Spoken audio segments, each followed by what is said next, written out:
शिवानंद सेन कौन थे? ये कांचनपाड़ा के निवासी थे और इनको पूर्व लीला में, ब्रज लीला में वीरादूती नाम की सखी कहा गया है। ब्रज में एक वीरादूती नाम की सखी थी, उसका सुचित्रा नाम भी कहीं कहीं प्राप्त होता है। तो वीरादूती क्या करती थी? इसका एक ही काम था, गोपांगनाओं का श्री कृष्ण से मिलन कराना।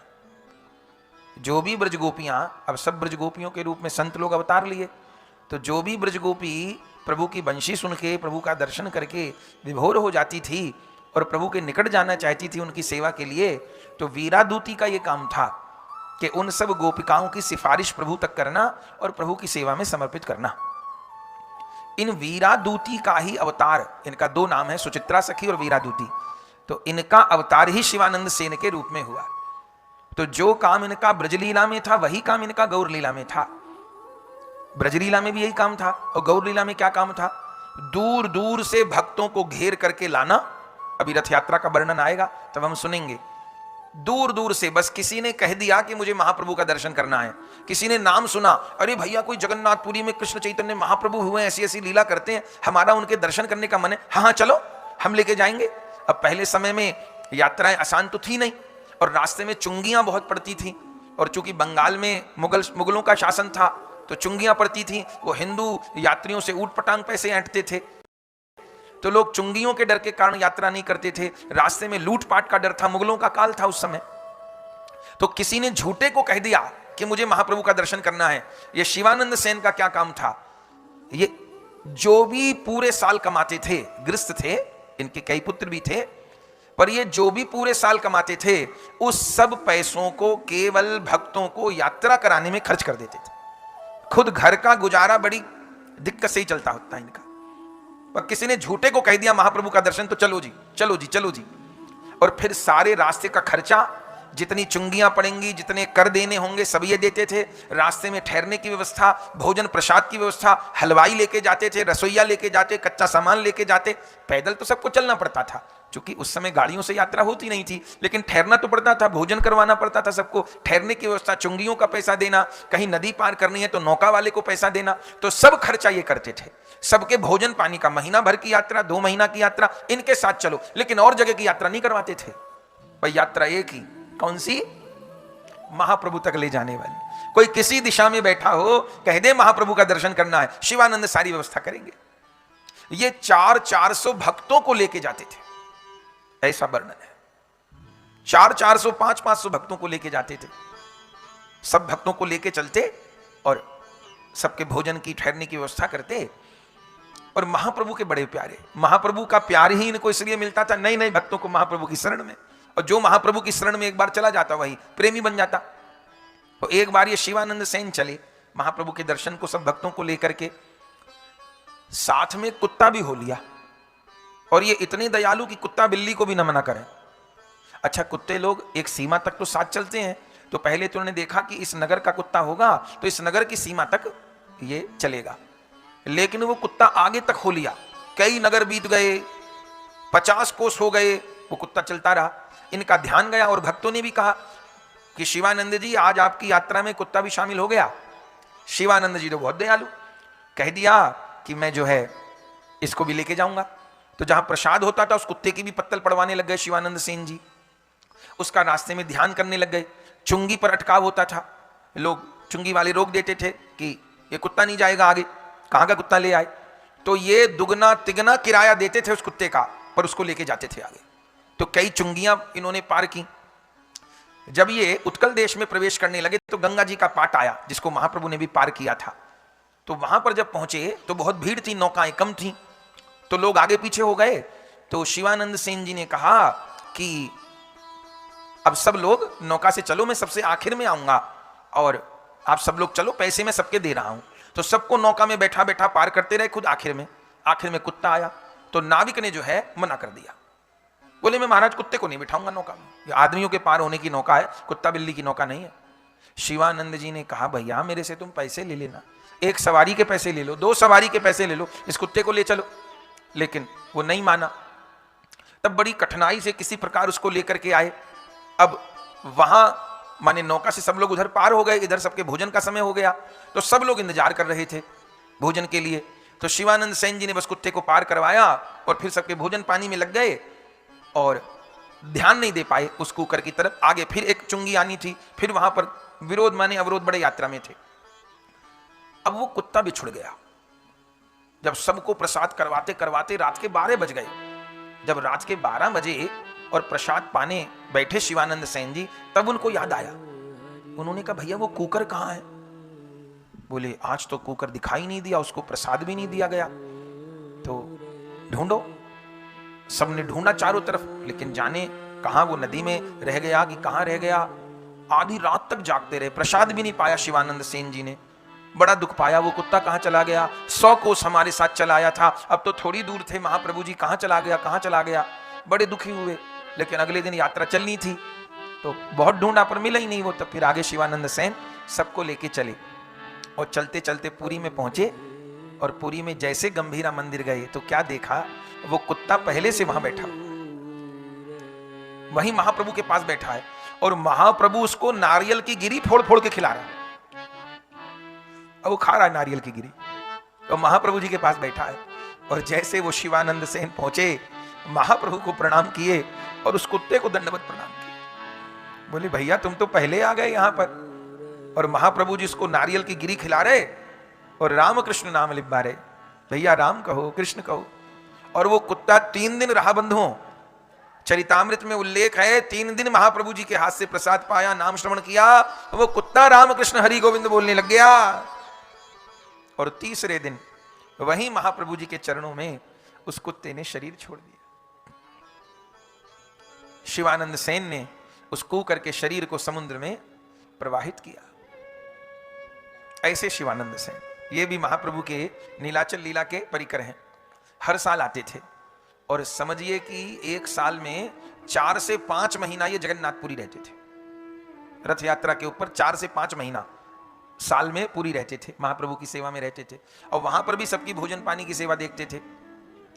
एक बार तो इनकी धर्मपत्नी ने कहा इनको कि महाराज मुझे भी ले चलो। इन्होंने कहा इतने लोगों की व्यवस्था करनी होती है, तेरी संभाल मेरे से नहीं होगी। बोले महाराज मेरी मत संभाल करना, लेकिन इतने लोग जाते हैं वह यात्री समझ के मुझको भी ले चलो, मुझे महाप्रभु जी का दर्शन तो होगा। तो जब बहुत कहा उन्होंने कहा ठीक है, पर मेरे से कुछ कहना मत, मेरा ये काम करो वो काम करो, मुझे सब यात्रियों की सेवा देखनी होती है। पत्नी ने कहा ठीक है। तो उस बार इनकी पत्नी भी चली गई साथ में। सब लोग बैठे हुए थे, तो स्त्रियां पास में तो नहीं जा सकती थी, सबसे पीछे बैठती थी, भक्त लोग आगे बैठते थे। महाप्रभु जी के चरणों में बैठे महाप्रभु जी शिवानंद सेन जी से क्या बोले? शिवानंद सेन सीधा, और कोई बात नहीं, क्या बोले? अब की बार जो तुम्हारे यहां पुत्र हो ना, उसका नाम पुरी दास रखना। शिवानंद सेन ने कहा ये महाप्रभु जी क्या कह रहे हैं, अरे तो कोई आशा नहीं है पुत्र की अब, और महाप्रभु जी कह रहे हैं कि पुत्र हो तो उसका नाम पुरी दास रखना। तो बोले कुछ नहीं, बस जी कह दिया हाथ जोड़ करके। और उसी नीलाचल वास लीला के दौरान चरितामृत में वर्णन है कि उनकी पत्नी सगर्भा हुई और फिर उनके यहां एक बालक का जन्म हुआ। वो कौन बालक थे? ये जो हम बताते हैं ना कि गौर लीला में ये भक्त, ब्रज लीला के ये भक्त हैं, ये रहस्य किसने बताया? ये रहस्य बताया कवि कर्णपूर गोस्वामी जी ने। और वो कवि कर्णपूर गोस्वामी जी किसके पुत्र हैं? शिवानंद जी के पुत्र, कवि कर्णपूर गोस्वामी पाद। तो उनके यहां बालक का जन्म हुआ। फिर एकदम तुरंत छोटे बालक को तो नहीं लेके गए, पर मन में सोचे हुए थे कि ये महाप्रभु ने दिया है, ये बालक माही प्रभु का है। तो जब बालक थोड़ा सा बड़ा हो गया तब उस बालक को लेकर के गए। इस बार यात्रा थी तो उसकी माँ भी गई, बालक भी गया। उस बालक को ले जाकर के महाराज आपका पुरी दास, और ऐसा कह करके चरणों में महाप्रभु के डाल दिया। अब वो छोटा बालक महाप्रभु जी के चरणों में खेलने लग गया। और जैसे छोटा बालक होता है ना, हर चीज को मुंह में लेना चाहता है, तो महाप्रभु जी के चरणों में डाल दिया। तो महाप्रभु जी के चरणों को बच्चा पकड़ने लग गया और महाप्रभु जी के चरण के अंगूठे को मुंह में ले लिया उसने। क्या कहे, चरण के अंगूठे को मुंह में ले लिया और पीने लग गया। और श्रीमन महाप्रभु जी भी चरण नहीं हटाए, चरण रखे रहे। और वो बालक जैसे दुग्ध पान कर रहा अपनी माता का, ऐसे महाप्रभु जी के चरण अंगूठे को चूसने लग गया। बहुत देर हो गई और महाप्रभु जी के चरण का अंगूठा चूसते चूसते उसके शरीर में स्वेद आने लग गया, नेत्रों से प्रेमाश्रु आने लग गए। तब महाप्रभु जी ने कहा पुरीदास कहो हरे कृष्ण हरे कृष्ण हरे कृष्ण हरे कृष्ण कृष्ण कृष्ण कृष्ण कृष्ण हरे हरे हरे हरे हरे राम हरे राम हरे राम हरे राम राम राम राम राम हरे हरे। हरे हरे। महाप्रभु जी ने महामंत्र सुनाया, कहा बोलो, बच्चा बोले ना।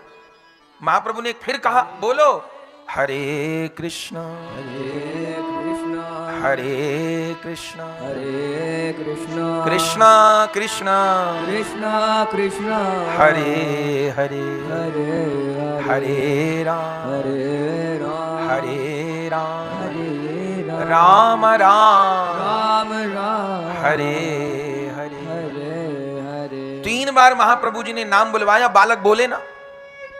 महाप्रभु ने स्वरूप दामोदर जी को कहा, स्वरूप मैंने तो पेड़ पौधों से नाम लिखवाया, मैंने तो पशु पंछियों से नाम लिखवाया, ये शिवानंद का छोकरा कैसे नाम नहीं बोलता, ये पुरीदास ये क्यों नहीं नाम बोलता, मैंने तो सबसे नाम बुलवाया।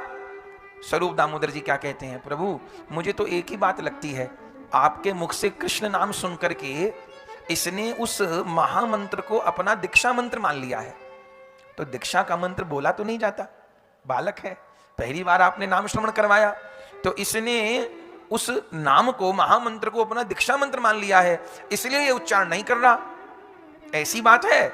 महाप्रभु जी उस बालक की तरफ देख के कहा, ऐसी बात है? बच्चा ऐसे ही लाता है, ऐसे ही लाता है। महाप्रभु ने कहा, अच्छा तो नाम को तूने दीक्षा मंत्र मान लिया, इसलिए तो नहीं बोल रहा तू, तो और कुछ तो बोल। ये नहीं बोल सकता, कुछ और तो बोल सकता है। आहा, जैसे कहा कुछ और तो बोल सकता है। उसी समय उस बालक ने एक श्लोक का उच्चारण किया,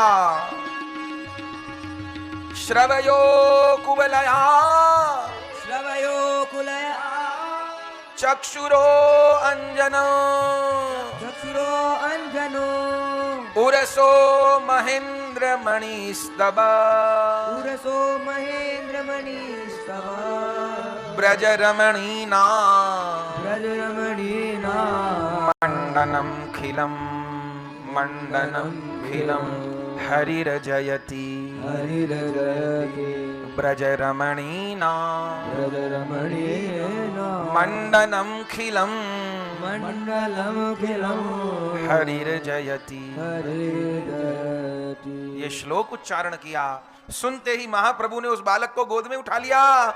स्वरूप दामोदर जी ने कहा, महाप्रभु जी ये तो जन्मजात कवि है। क्या श्लोक बोला? उन श्री हरि की जय हो जिनके कानों में नीलमणि के कुंडल सुशोभित हैं, जिनके नेत्रों में अंजन लगा हुआ है, और जो गोपी गण के हृदय का हार हैं, हरिर जयती, उन श्याम सुंदर वृंदावन विहारी की जय हो। उस छोटे बालक के मुख से यह श्लोक सुनकर के महाप्रभु जी परम प्रसन्न हो गए और कहा, शिवानंद ये तो जन्मजात कवि है और ये आशीर्वाद सिद्ध हुआ। श्री कवि कर्णपूर गोस्वामी जी के अद्भुत अद्भुत ग्रंथ हैं, उनमें सबसे अद्भुत ग्रंथ है उनका गौर गणेश दीपिका। ग्रंथ अनेक हैं उनके, पर सबसे सुंदर ग्रंथ उनका जो हमको भाता है वह है गौर गणेश दीपिका। चूंकि गौर गणेश दीपिका में उन्होंने सबरा रहस्य ही खोल दिया, महाप्रभु का अंगुष्ठ चूसा है उन्होंने। ये जो हम बताते हैं कि ये परिकर उनके अवतार हैं, ये परिकर उनके अवतार हैं, कहां से बताते हैं हम? ये हम गौर गणेश दीपिका से बताते हैं। और वो गौर गणेश दीपिका ग्रंथ किसने लिखा? कवि कर्णपूर गोस्वामी पाद ने। नाम था पुरीदास, लेकिन बाद में हो गया कवि कर्णपूर गोस्वामी जी, जिन्होंने महाप्रभु जी के हृदय को प्रसन्न किया हो। और ये नित्य लीला में कौन है? ये भी परिकर हैं, ये हैं गूढ़ चूड़ा सखी के अवतार। ये गूढ़ चूड़ा सखी ब्रज में क्या करती हैं? ये गूढ़ चूड़ा सखी सब सखियों के गुणों का संग्रह करती थी। इनको सब परिकर का पता कि किस परिकर में कौन गुण है, कौन सखी कौन सेवा करके श्याम सुंदर की प्रसन्नता विधान करती।